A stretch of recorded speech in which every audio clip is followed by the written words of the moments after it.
বিমান বাংলাদেশের BG252 ফ্লাইটটি দুবাইয়ের শারজাহ থেকে ছেড়ে বৃহস্পতিবার সকাল 8টা 26 মিনিটে অবতরণ করে সিলেট ওসমানী আন্তর্জাতিক বিমানবন্দরে।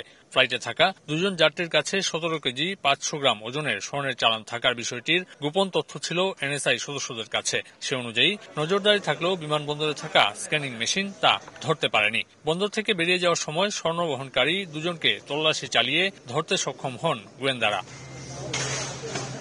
ধরা পড়া চালানে 120টি স্বর্ণের বার রয়েছে। আটক হওয়া দুজনের একজন মৌলভীবাজারের বড়লেখার সাইদ আহমেদ এবং অন্যজন সিলেটের জৈন্তাপুরের আফতাবউদ্দিন। বৈদ্যুতিক চার্জার, ফ্যান ও লাইটের ভেতরে করে কৌশলে আনা হয় এই চালান। একটা প্রলেপ দিয়ে এটা নিয়ে এসেছে। এটা স্ক্যানিং হওয়ার পরেও এটি ধরা পড়েনি।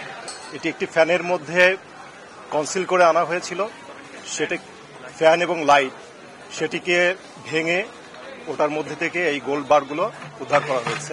যাচাই ও পরীক্ষা শেষে চালানের আনুমানিক বাজার মূল্য প্রায় 21 কোটি টাকা বলে জানানো হয়। এখানে একটা জিনিস স্পষ্ট, আমাদের বিমানবন্দরে আমরা যত সংস্থা কাজ করছি সমন্বিতভাবে কাজ করছি।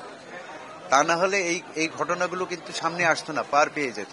এর আগে গত 29 আগস্টে শারজাহ থেকে বিমানের একই ফ্লাইটে আসা 15 কেজি 995 গ্রাম ওজনের স্বর্ণের চালান জব্দ করা হয়। আমিনুল ইসলাম, সময় সংবাদ, সিলেট।